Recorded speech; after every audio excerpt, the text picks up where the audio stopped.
Casting Call, bienvenue sur le podcast de la rédaction de casting.fr qui révèle ta vraie nature.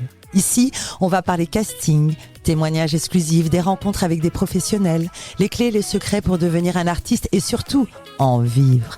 Casting Call, c'est ton nouveau coach audio qui te permet de poser ton premier pas sur ton chemin de l'éveil et de la réussite. Ose enfin devenir celui dont tu rêves.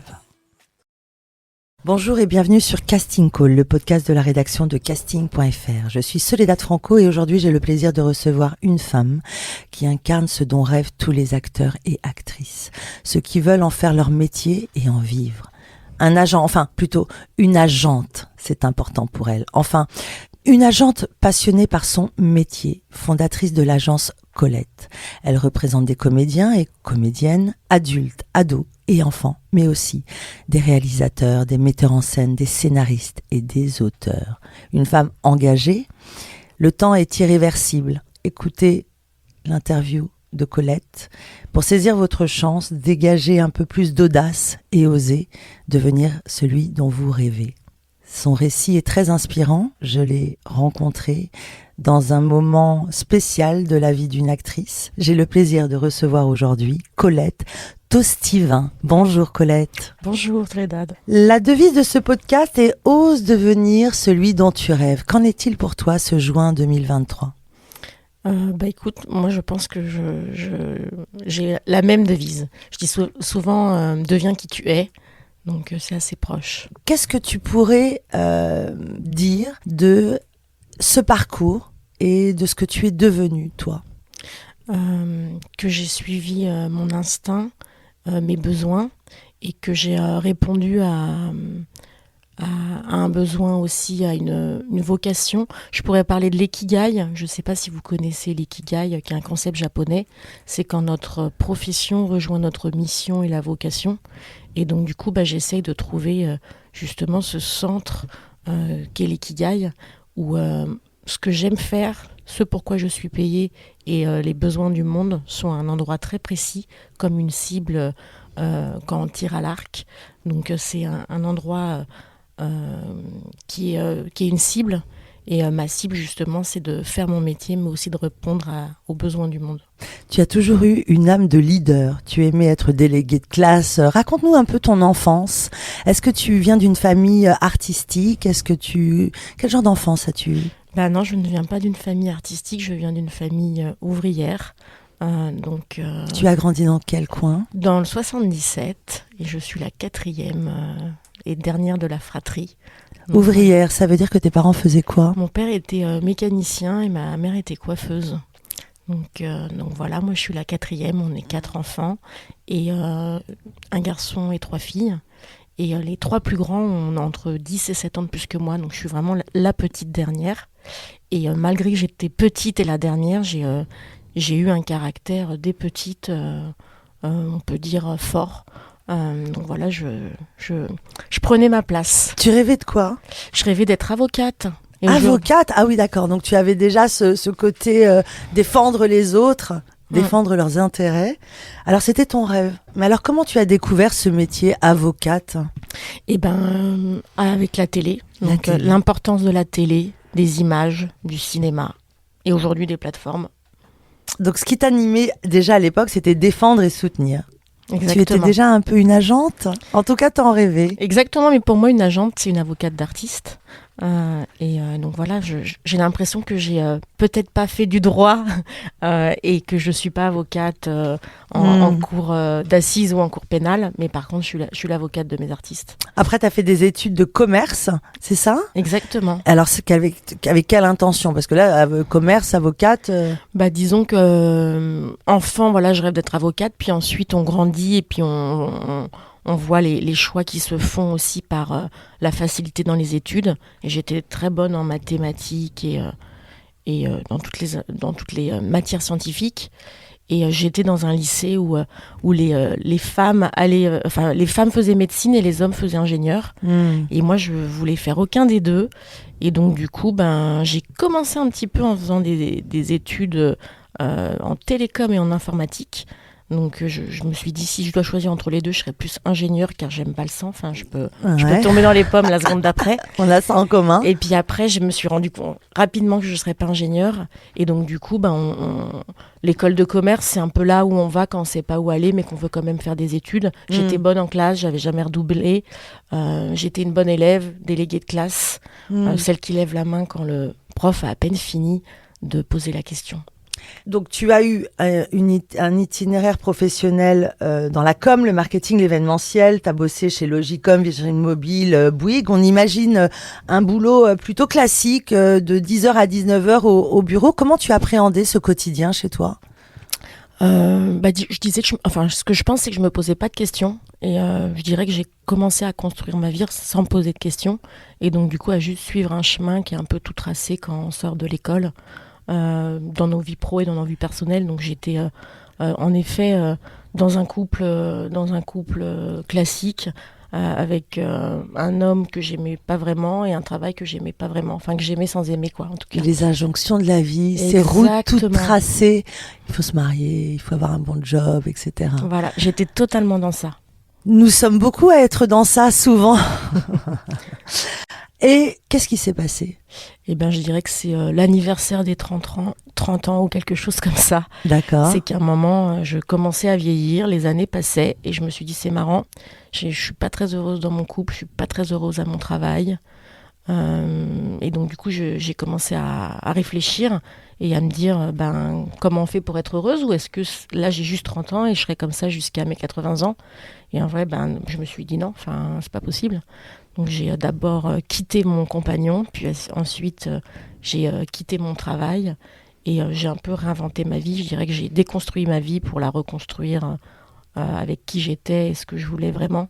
Tu as trouvé du sens et tu as trouvé le véritable moi, c'est ça ? Exactement. C'est-à-dire l'acceptation de qui tu étais. Alors, qui est Colette ? Qui je suis ? Je suis une femme, comme tu disais, engagée. Je suis passionnée par ce que je fais. J'aime la vie. J'aime les gens, j'aime les relier entre eux. C'est-à-dire que je pense que j'aime encore plus les relier qu'autre chose. C'est-à-dire que j'adore présenter un ami à une amie, un comédien à un réalisateur, de voir des gens qui se rencontrent. J'aime être témoin de cette scène-là.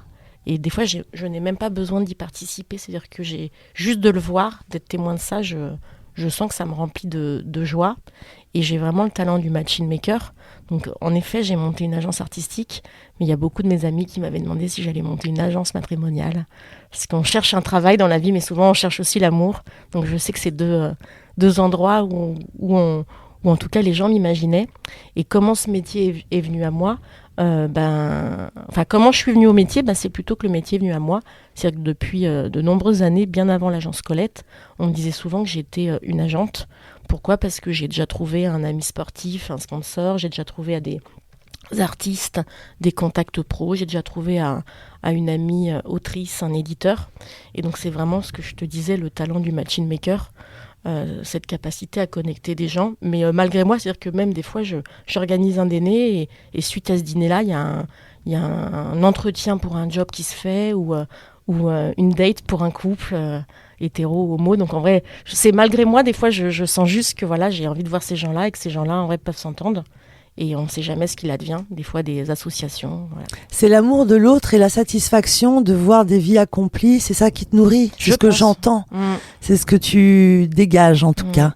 Alors comment on fait pour décider, parce que donc comment c'est né ? Je crois que tu organisais des dîners dans le milieu artistique, c'est ça ? Parce que dans ces métiers qu'on imagine peu artistiques, quoique inventifs, puisque pour être dans la com, le marketing, il faut avoir des idées, mais pour être dans le milieu artistique, c'est vrai que lorsqu'on n'est pas trop du milieu, parfois c'est compliqué d'aller voir un réal, d'être en relation avec des directeurs de casting, dans le cinéma par exemple. Comment tu as fait pour créer ton réseau ?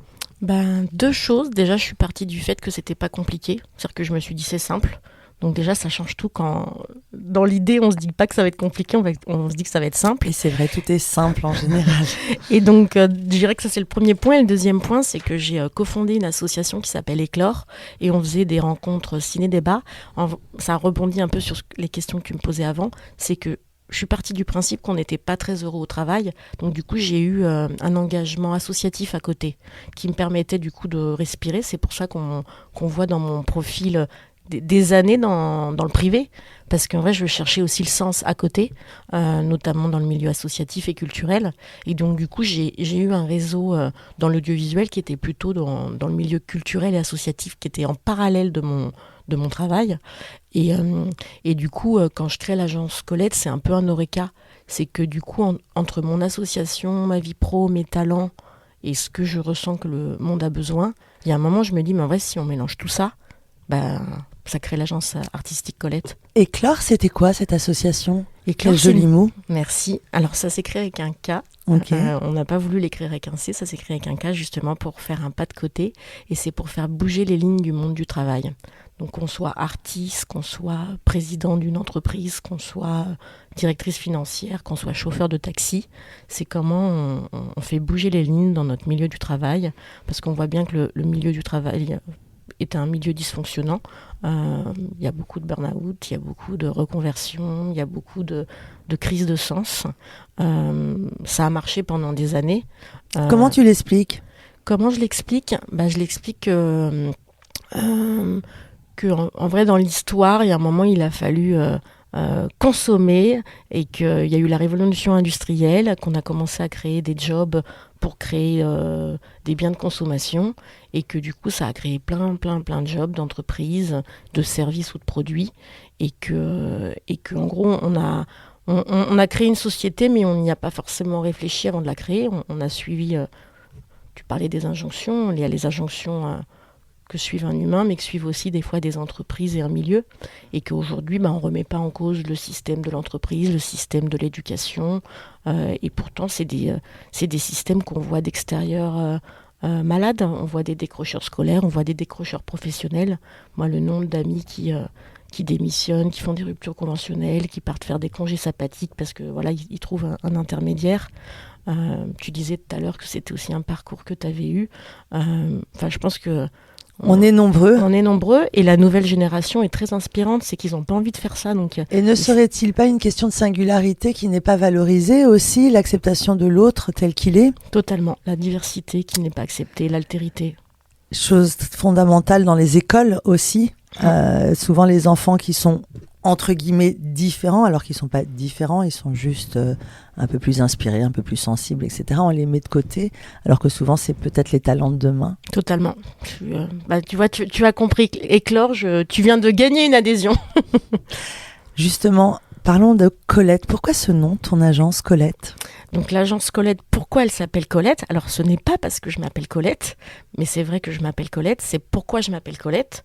Donc on peut remonter à l'origine, pour cette autrice qui était une femme engagée, pionnière, qui a été connue notamment pour les livres qu'elle a écrits, dont elle a repris les droits, parce que c'est des livres qu'elle écrivait, mais c'est son mari qui les signait. Il l'enfermait au grenier pour qu'elle écrive le prochain tome. Je vous invite à regarder le film qui s'appelle Colette, justement, qui raconte son histoire. Donc comment elle a repris en main sa vie, comment elle a fait du théâtre, comment c'était une femme à une époque où on avait les cheveux longs qui s'est coupé les cheveux au carré, et ça a fait grand bruit dans la jet-set parisienne de l'époque, et elle portait des pantalons. Suite à son divorce, elle trouve l'amour avec une femme, et à l'époque, pareil, être passé d'hétérosexuel à homosexuel, c'était non accepté, comme ça parfois l'est aujourd'hui aussi. On pense à Georges Sand, exactement. On pense à Camille Claudel, on pense à Frida Kahlo et tant de femmes.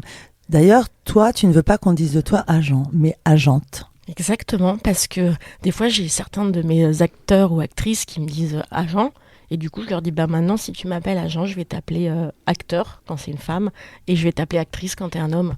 En gros, le verbe est créateur, et c'est important d'appeler un chat et une chatte une chatte, et il ne faut pas justement vouloir tout masculiniser. Je suis une agente. J'encadre des acteurs et des actrices, des réalisateurs et des réalisatrices, des auteurs et des autrices. Le mot autrice, il date du XVIe siècle et on l'a oublié. Et aujourd'hui, on a du mal à le récupérer alors que le mot actrice ne choque pas. Donc pourquoi le mot autrice choquerait et pourquoi le mot agente ne serait pas utilisé? Tu es engagée et tu dis, enfin on dit de toi, elle inspire du réel pour inspirer le réel. Alors on le dit pas de moi, c'est vraiment la devise de l'agence, c'est pour s'inspirer du réel. C'est ta signature en fait. Ouais, exactement, c'est le slogan de l'agence. S'inspirer du réel, donc s'inspirer des histoires vraies. Pourquoi parfois aller chercher des histoires complètement imaginées? C'est-à-dire que la vie réelle est tellement riche, donc s'inspirer du réel pour inspirer le réel, et tout ça au milieu en passant par la case fiction. Donc j'ai une agence artistique où principalement les projets d'audiovisuel sont des projets de fiction, et aussi c'est aussi bien quand on raconte une histoire vraie de passer par la case fiction justement pour faire rêver les gens, pour l'auteur ou l'autrice s'éloigner de son histoire qui des fois peut être des histoires difficiles et donc du coup c'est comment voilà on part du réel parce que la réalité est riche, on va la faire la faire grandir, faire rêver les gens, parce que les gens regardent la télé et vont au cinéma pour ça aussi. Et comment après on les fait réatterrir pour inspirer le réel. Qu'est-ce que j'entends par inspirer le réel? C'est impacter la société. Comment on inspire les gens. Je pense que c'est aussi ce que tu fais avec ton podcast. Tu as créé ton agence avant le Covid. Exactement. Comment tu as vécu ce moment? Le Covid, ça t'a permis de travailler, de t'inspirer, de développer, ou ça a été un moment difficile pour toi? Eh ben non, je dirais que c'était une étape qu'on n'attendait pas, qui a été étonnante, mais j'en ai profité pour, je dirais, fédérer les gens qui étaient dans l'agence. Vu qu'ils avaient plus de temps, j'ai mis en place des visios régulières avec l'équipe. Je leur ai demandé de faire des vidéos. Et après, j'en ai profité pour développer les contacts à l'étranger. Vu qu'on était tous enfermés chez soi et que du coup, il y avait de l'espace pour ça, j'ai contacté tous ceux qui faisaient des tapes, des vidéos depuis longtemps, donc notamment les pays anglophones, UK, US, en leur disant, voilà, j'ai plusieurs profils polyglottes, j'ai pas mal dans l'agence d'internationaux à Paris ou de Français à l'étranger ou d'étrangers. Et donc du coup, eux, ils étaient habitués aux tapes. En France, on a vraiment découvert qu'on pouvait faire des visios et des vidéos et télétravailler pendant le confinement. Mais moi, j'avais déjà de l'expérience en télétravail et je suis déjà quelqu'un qui voyage de par ma vie personnelle et professionnelle. J'ai un mari qui est étranger. Donc du coup, prendre l'avion de façon raisonnée, mais prendre l'avion... pour moi, c'est comme prendre un bus, quoi. Je trouve que le monde est mon terrain de jeu. Et je veux qu'il soit pour l'agence. Alors, tu sais qu'une agente, c'est une personne qui est comme le flambeau d'un rêve possible. C'est-à-dire, c'est comme si tu avais dans les mains, tu tenais la possibilité d'une carrière. Explique-moi concrètement comment tu décris ton métier pour ceux qui veulent être comédiens, par exemple, ou alors quelqu'un qui veut sortir un livre. Comment tu accompagnes ton artiste? Je dirais que j'aime beaucoup la façon dont tu poses cette question. Pourquoi? Parce que justement, ce que j'ai envie que les artistes comprennent, que le premier flambeau qui gère leur carrière, c'est eux. Et qu'il faut désacraliser l'agente, qu'il faut désacraliser le réalisateur et les gens qui rencontrent. C'est-à-dire qu'on est tous des êtres humains et on veut tous faire une même chose, des projets dans lesquels on va participer et que chacun a sa place. L'acteur, il a sa place d'acteur, le réalisateur, il a sa place de réalisateur, la prod, la chaîne, le cinéma. Et que du coup, que ce métier, en vrai, ça reste un métier et un travail d'équipe et qu'on fait pas... qu'on demande pas un travail. Quand un réalisateur vous choisit, c'est parce qu'en gros, il voit en vous une équipe et il a envie de travailler avec vous. Donc moi, je dis des fois à mes artistes, pour trouver une agence, faut pas se mettre en position que vous faites la manche et que vous cherchez à tout prix quelqu'un. Et pour trouver un film, une série, c'est le même principe. Enfin, on est une équipe et on a le souhait de travailler ensemble. Donc, il faut que ça se fasse naturellement. Et avant tout, comment trouver un agent ? Ça, c'est une question, je pense, que beaucoup d'artistes se posent. C'est la question qu'on nous pose et il y a de nombreuses agences et surtout la définition de l'agent, parce que j'ai beaucoup de comédiens qui me disent ça fait 1 an que je suis dans mon agence, donne-moi un autre contact, j'ai passé seulement 2 castings. Est-ce que le monde a changé et il y a une telle proposition que l'agent... que se passe-t-il en 2023 avec les agents ? Qu'est-ce qui se passe avec le métier en général ? Est-ce que l'agent, c'est comme dans la série 10%, où on défend son comédien, on se bat, on l'accompagne, on le cajole, c'est les années 80-90, c'était ça. Est-ce qu'en 2023, c'est encore ça ? Tu parlais des visios, des self-tapes. Aujourd'hui, les castings, souvent, c'est des self-tapes. C'est un peu compliqué aussi pour l'artiste d'envoyer sa propre vidéo. Il y a quelque chose de moins humain. Tu vois ce que je veux dire ? C'est à l'époque, on se rencontrait plus. À l'époque, on passait du temps un peu plus. Aujourd'hui, on a l'impression qu'il y a tellement de comédiens et en même temps tellement de projets, parce qu'il y a tellement Netflix, Amazon. Tout le monde a sa place pour travailler. Mais qu'en est-il pour toi ? Eh ben, je dirais, alors tu m'as posé beaucoup de questions, donc en vrai, j'ai envie de répondre à tout, mais j'ai pas tout noté, donc j'en ai déjà oublié. Alors avant tout, rencontrer un agent, un réalisateur qui va vous faire travailler, c'est une rencontre humaine. Donc c'est les rencontres, voilà, toujours. C'est une famille artistique. C'est pourquoi, et je vais prendre un parallèle, c'est comme en amitié, en amour. Pourquoi on a envie de passer sa vie avec quelqu'un ? Pourquoi on a envie d'aller au cinéma et au resto avec des amis et de partir en vacances avec eux ? Eh ben, ça va être le même principe avec un film ou avec une agente. C'est pourquoi on a envie de travailler avec eux, de faire un bout de route ensemble. Donc déjà, c'est pas quand on cherche une agence, c'est pas je contacte les 150 agences d'agences artistiques, pas du tout. C'est comment je veux être dans cette agence-là ou cette agence-là. Selon ses valeurs. Selon ses valeurs, selon l'énergie de l'agente ou de l'agent.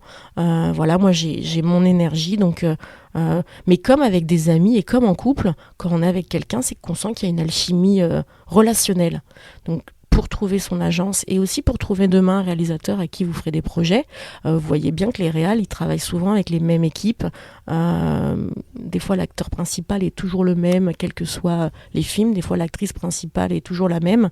Pourquoi ? Parce qu'en vrai, c'est des rencontres humaines. C'est des gens qui ont envie de travailler ensemble, qui ont envie d'évoluer ensemble.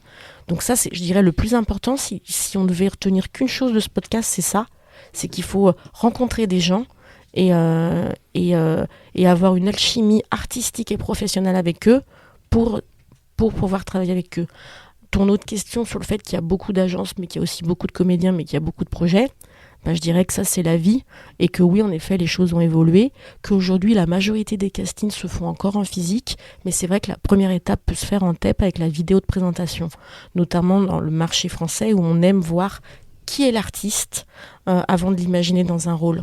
Donc c'est important d'avoir une vidéo de présentation pour montrer l'énergie qu'on a. Pourquoi ? Parce que c'est une rencontre humaine, donc on a besoin de voir humainement qui est l'autre. Moi, je sais que parfois, beaucoup de directeurs et directrices de casting me demandent les Instagram, ou tout simplement ils googlisent les noms pour voir qui est la personne au-delà de sa photo de book comédien et comédienne.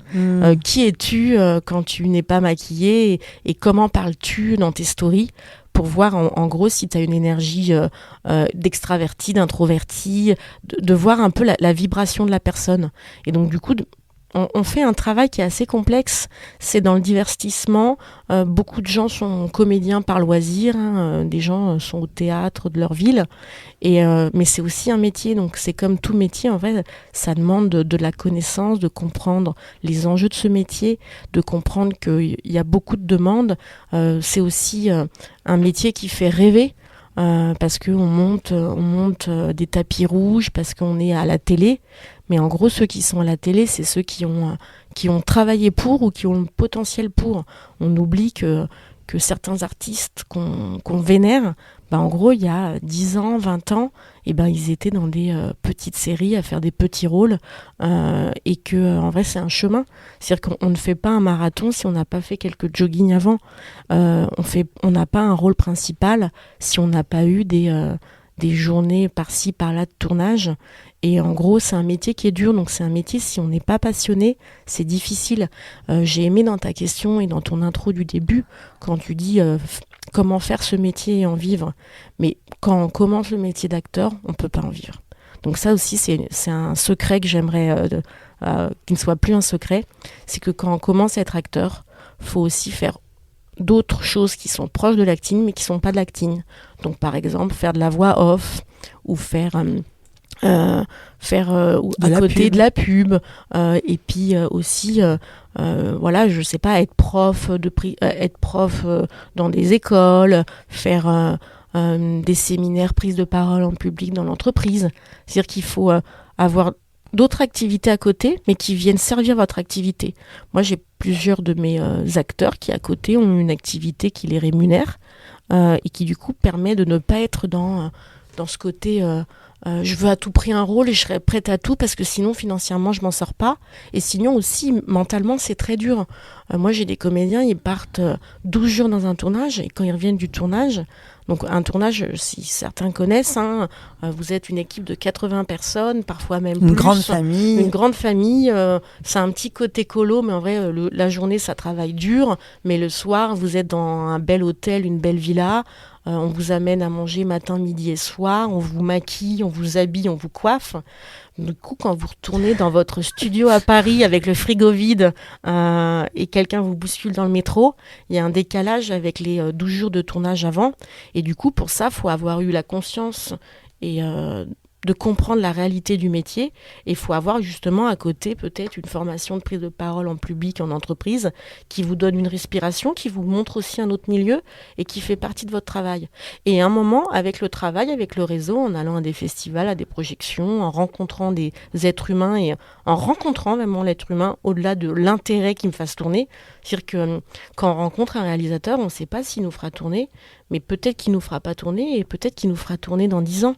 Donc, et c'est pareil, quand on rencontre quelqu'un à un dîner, on ne sait pas s'il sera un ami, une amie, notre futur époux ou notre meilleur pote et confident. Et ben, c'est un peu pareil quand on est dans ce milieu-là, c'est qu'on ne sait pas ce que va advenir la relation. Par contre, il faut la nourrir, et ça, c'est de l'intelligence relationnelle. C'est se dire, cette personne-là, je l'ai aimée, quel que soit le métier qu'elle fasse, et voilà.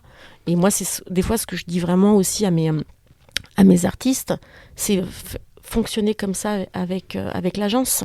C'est-à-dire que le but, c'est qu'on aille à des projections ensemble, qu'on aille à des festivals ensemble, que moi, je vous connaisse pour vous vendre, pour vous défendre, ce que tu disais tout à l'heure quand on voit dans 10%. Tu interviens un peu dans un accompagnement, on dirait une coach quand tu parles, tu les accompagnes vraiment, tu arrives à tous les encadrer comme ça?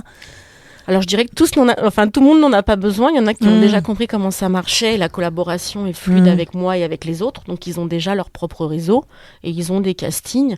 Et du coup, ça me permet de répondre à une question que je trouvais très importante auquel j'avais pas répondu. Quand tu me parles d'un acteur qui vient te voir et qui te dit je suis malheureux dans mon agence, j'ai eu que 2 castings. Mais déjà avoir que 2 castings, c'est bien. Donc du coup, il y a une fausse idée sur le nombre de castings que doit vous apporter une agence. En vrai, il n'y a pas de statistiques. Moi, j'ai des comédiens, ils ont 0 casting par an. J'en ai d'autres, ils en ont 3. Ils réussissent les 3, donc ils ont 100% de taux de réussite. Et j'en ai d'autres, ils en ont 17 et ils en réussissent qu'un. Donc en gros, ça, c'est des effets de mode. Des fois, en gros, vous êtes physiquement quelque chose qui est demandé en ce moment. Là, par exemple, alors, savoir qu'il y a 4 mois qui sont très importants. Alors, toute l'année est importante, mais avril, mai, juin, juillet, c'est des mois qui sont importants en casting. Il fait beau, les gens sont heureux, il y a plein de castings et il y a plein de tournages. Donc ça, il faut le savoir. Mais là, en ce moment, il y a beaucoup de castings pour les enfants. Pourquoi ? Parce qu'on est à l'approche des vacances scolaires et que la loi en France pousse pour que les tournages aient lieu pendant les vacances scolaires et que les plus grandes vacances scolaires qu'on a, c'est au juillet-août. Mais ça se passe aussi pour toutes les autres vacances quand il y a 2 semaines. Donc là, il y a beaucoup de casting enfants. Et donc, du coup, il y a des périodes qui sont plus fortes que d'autres. Les 4 mois dont je viens de vous citer, c'est comme les 3 mois de détection dans le football. C'est là quand tout se joue. Donc là, quand on sait qu'avril, c'est le début, c'est le top départ d'une période qui est importante, en mars, il faut avoir contacté son agent, lui avoir envoyé des nouvelles photos qui vous ressemblent physiquement et énergétiquement, avoir mis à jour sa bande démo, avoir envoyé un mailing à notre réseau pour leur rappeler que on était disponible et que on serait heureux d'entendre les projets ou de les rencontrer pour les projets. Et Tu parles beaucoup de potentiel, d'énergie. Tu disais tout à l'heure le potentiel d'un acteur pour qu'il réussisse. C'est quoi le potentiel, le meilleur potentiel? Je dirais que c'est pas qu'une chose, c'est vraiment déjà un état d'esprit, du professionnalisme. Je dirais qu'il y a 3 piliers, qui est le travail.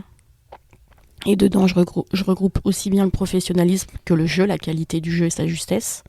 Le réseau, donc aller à des projections, rencontrer des personnes, ce que je te disais, la rencontre. Et aussi la rencontre virtuelle, les réseaux sociaux. Montrer qui on est et raconter un peu qui on est. Et d'après ce que tu disais, il faut vraiment faire attention à son image, parce que si on googlise ton nez et on te voit le doigt dans le nez, enfin, ça peut être bien aussi pour un rôle, mais ce que je veux dire par là, c'est qu'il faut faire vraiment très attention. C'est le 3e pilier. À son image. Aujourd'hui, toi, en tant qu'agente, si j'imagine que tu reçois beaucoup de candidatures, si moi demain je suis comédienne et je veux te contacter, comment ça se passe? Quelles sont les étapes? Je dirais que la première étape, en effet, c'est le contact, donc par email. Après, la seconde étape, c'est de voir avant le contact, c'est de voir si mon agence, si l'agence Colette, parce qu'on est plusieurs derrière, donc il y a une équipe, correspond à vos attentes. Regarder les 10 agences qu'on préfère dans les 150 qui existent et se dire, voilà, ça c'est 10 où j'aimerais être, et faire un peu un top 3. Ma numéro 1, c'est celle-ci pour telle raison, ma numéro 2, c'est celle-ci, ma numéro 3. Du coup, contacter ces 10-là et voir s'il y a des rencontres qui sont possibles. Moi, par exemple, là, aujourd'hui, je suis à ton podcast, mais le 6 juillet, je suis à une masterclass. Donc, en vrai, si vous êtes un artiste qui veut rencontrer une agence, il faut vraiment la rencontrer. En vrai, on ne recrute pas par email ou via une vidéo qu'on a vue sur Instagram. C'est un métier de rencontre, donc il faut plus que ça. Et on va bosser ensemble, on va aller à des festivals ensemble. Donc on rencontre pas l'homme ou la femme de sa vie sur Tinder. On rencontre pas l'agent de sa vie sur Instagram. On peut sentir que la personne nous intéresse, comme un match Tinder, et je prends volontairement une métaphore que tout le monde va comprendre, enfin j'espère, parce qu'elle est simple et qu'elle est en même temps marrante. C'est à peu près pareil. On va se rendre compte que cette agence nous plaît pour telle et telle raison, et puis du coup on va se dire j'ai envie de la rencontrer, donc je vais d'abord la contacter, lui envoyer mon matériel. Nous, on a même fait des posts conseils à l'agence Colette pour donner ces tips-là à nos talents, déjà, premièrement, et aussi aux talents qui ne sont pas chez nous, parce que moi, je veux vraiment désacraliser les secrets du métier. J'ai l'impression qu'il y a des choses qu'on ne dit pas, que plein d'artistes gardent pour soi, mais non, mais en vrai, faut Et tu crois pas qu'il y a un phénomène, parce que quand je t'entends parler, tu parles d'énergie, tu parles de réalité par rapport à ton slogan, et tu parles aussi d'acceptation de soi. Acceptation de soi, j'imagine aussi que tu es en train de parler d'homosexualité, de transgenre et tout ce phénomène qu'on vit actuellement, qui est très puissant et présent chez les artistes. On a reçu il y a pas longtemps Alexis Loison qui nous expliquait sa vue, sa nouvelle, son travail de Grease is the World avec des artistes différents. Il propose un Grease 2023. Y a-t-il de la place pour tous? Moi, mon sujet, c'est le mieux vieillir. Par exemple, les femmes de 50 ans et leur place au cinéma aussi, leur place dans notre société. J'ai l'impression qu'il y a un mouvement. Quel est ton rôle dans ce mouvement et quelle est ta position? Alors, moi, ce que je pense, c'est que le cinéma et l'audiovisuel se doit d'être le reflet de la société et d'inspirer. Et qu'aujourd'hui, il ne l'est pas.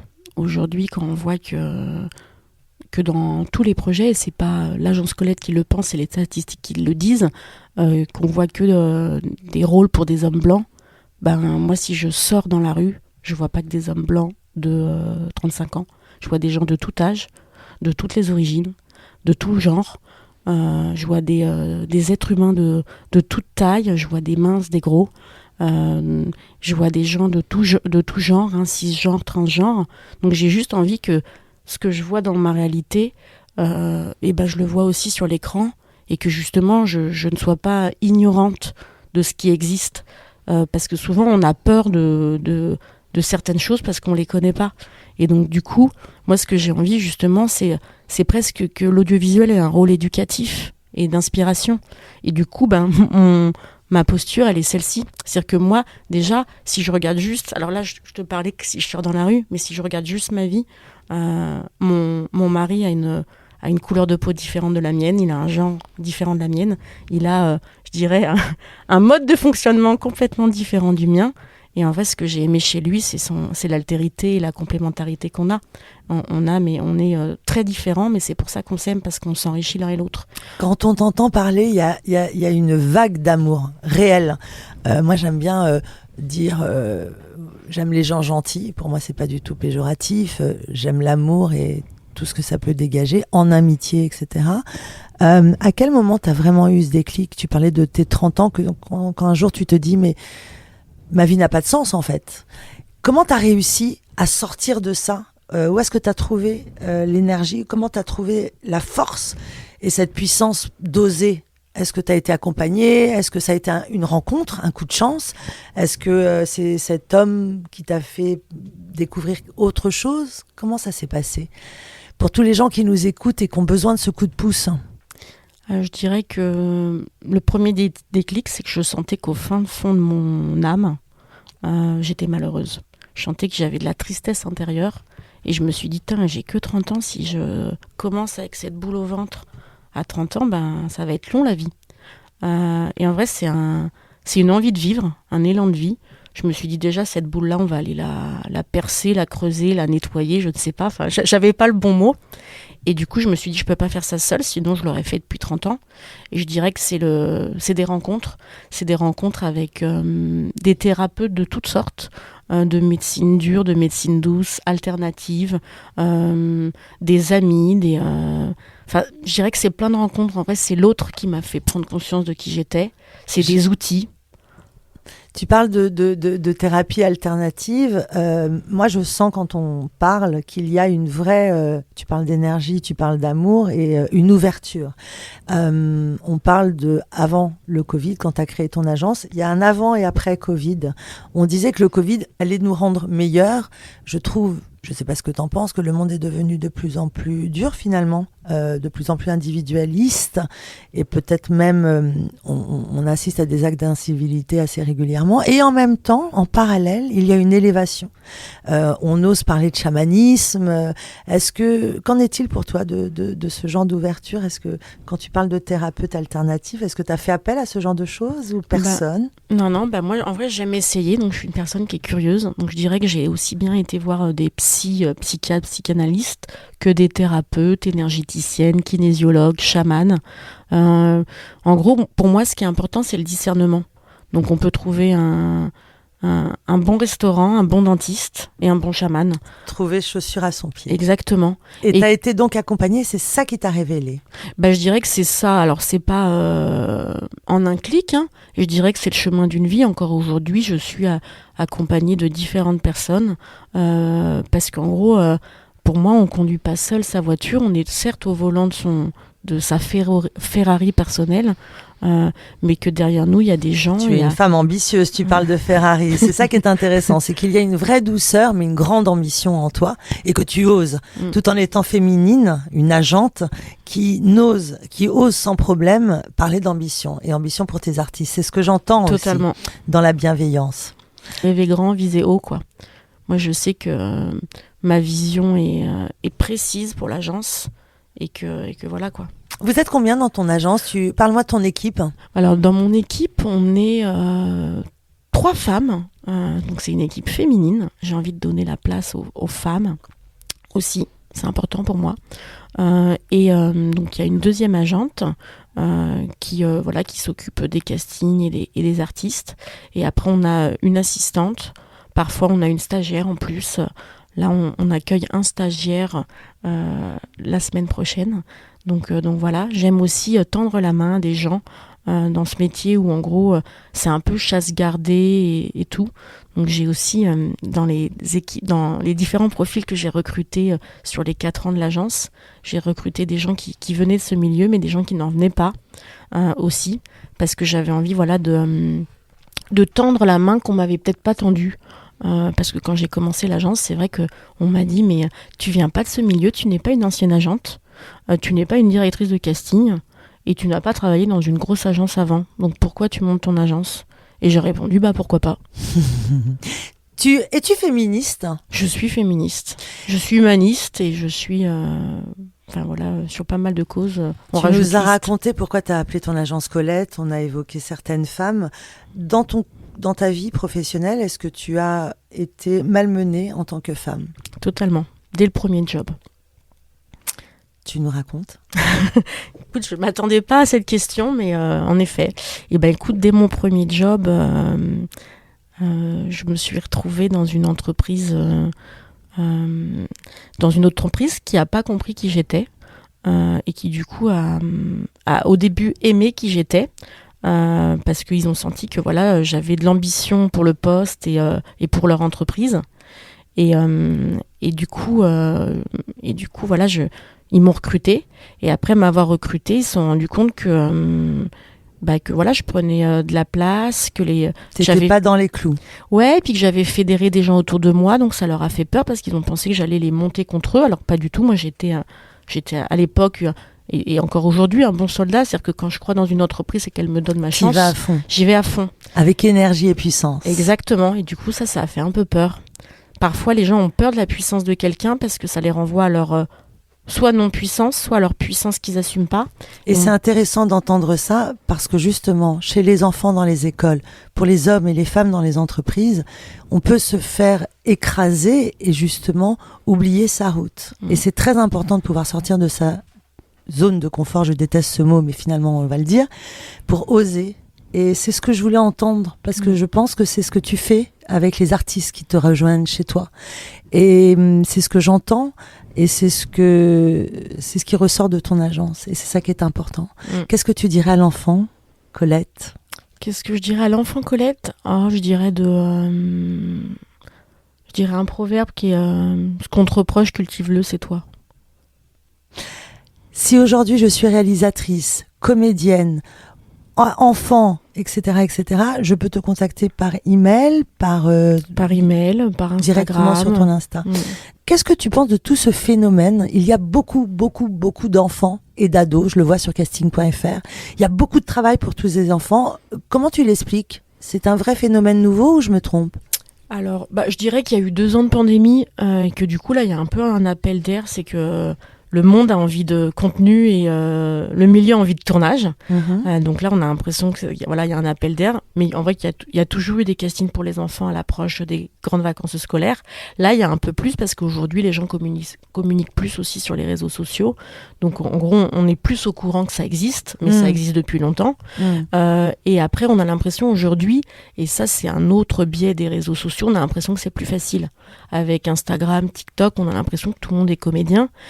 Et en effet, non, tout le monde n'est pas comédien et comédienne. Alors, ça se travaille et ça s'apprend. Exactement. Alors quand on est enfant, en vrai, un enfant, il est tellement brut qu'il n'a pas à apprendre à jouer. Et il ne joue pas, il est un peu ce qu'il est.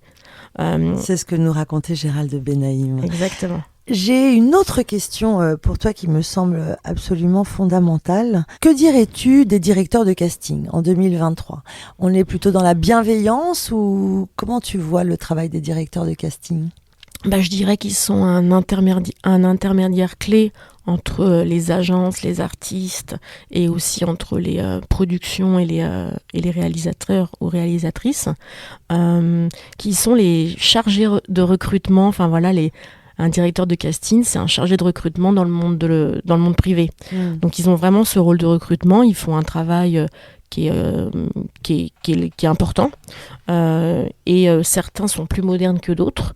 Mais ça, c'est pareil chez les agences, c'est pareil chez les réals et c'est pareil chez les prods. Certains prennent plus de risques que d'autres. Et je pense que de l'échange qu'on a, moi, j'aime plutôt les gens qui prennent les risques, qui veulent travailler différemment et qui sont ouverts. Et je dirais, ça, c'est un peu comme avec les êtres humains. Je sais que je vais être plus facilement amie avec quelqu'un qui a une ouverture d'esprit qu'avec quelqu'un qui est assez fermé et qui recrute des gens qui lui ressemblent. Est-ce qu'une agente accompagne ses artistes en casting ? Non. Non, un talent, il va seul en casting. Et par contre, c'est bien qu'il l'ait préparé avec un coach. C'est-à-dire que moi, j'ai aujourd'hui beaucoup de mes talents. Je leur dis, quand c'est un jour, ok, Alors moi, si je vais plus loin, quand c'est un jour de tournage, je trouve qu'on devrait passer que par la tape. Et qu'on ne devrait pas faire perdre du temps au directeur Alors de là, casting. tu soulèves un vrai sujet. Je vais donner mon avis. Ouais, c'est bien. Parce que la tape, souvent les artistes nous disent c'est trop douloureux. Toi, tu penses qu'au contraire, c'est utile et plus facile ? Moi, je pense qu'en gros, tout est un travail. C'est-à-dire que faire une tape, c'est un travail. Ouais, aujourd'hui, parce qu'il faut savoir la lumière. Enfin, moi, je vois, ils se prennent la tête. Justement, aujourd'hui, on va prêter à un artiste une salle qu'on a. Et il se prend la tête, la lumière. C'est un sacré... Ils produisent un truc. Est-ce qu'on peut demander ça à un comédien ou il est juste là pour jouer ? Parce que là, on lui demande de se mettre en scène, travailler la lumière. Enfin, je trouve que c'est laborieux. Qu'est-ce que tu en penses ? Alors, il y a des directeurs de casting qui disent juste je veux une tape et ça s'arrête là. Il y en a d'autres qui disent je veux une tape mais je vous donne un mode d'emploi. Okay. Et donc voilà. Il y a des gens, moi dans mes artistes, je te disais, j'ai beaucoup d'internationaux, des acteurs ou actrices anglais ou américains. Eux, quand ils ont une tape à faire, ils louent un studio comme toi aujourd'hui pour le podcast. Mais ils sont habitués et le directeur de casting en Angleterre est obligé de répondre et donner justement son avis, même s'il n'est pas accepté. Alors qu'en France, on leur répond souvent même pas. Alors parfois on leur répond, parfois on leur répond pas. En vrai, c'est un système, c'est ce que je disais, c'est comme le milieu du travail, le milieu de l'éducation. C'est comment en vrai on essaye de faire notre travail le mieux qu'on peut, avec le plus de considération pour les autres et avec le plus d'éthique. Aujourd'hui, si à un moment on se dit, vu que le producteur, il ne me paye pas 10 jours, mais il me paye que 6 jours pour faire le casting, donc du coup, le 7e jour où je devais faire les réponses négatives, je vais pas les faire, parce que le 6e jour, j'aurais fait que les réponses positives. Donc du coup, moins de temps pour faire les choses, donc on fait que ce qui est prioritaire et on oublie le non prioritaire. Et en plus, c'est des métiers où on est très sollicité. Donc du coup, en vrai, c'est un peu un effet domino. La prod considère un peu moins le directeur de casting considère un peu moins l'agence et le talent. Et donc du coup, c'est vraiment l'effet domino. Donc en fait, tout le monde se sent malheureux et maltraité par quelqu'un. Et du coup, il maltraite quelqu'un en réaction. Alors, on va parler de ton plus beau moment depuis que tu as créé ton agence. Raconte-nous le plus beau, la plus belle satisfaction, par exemple.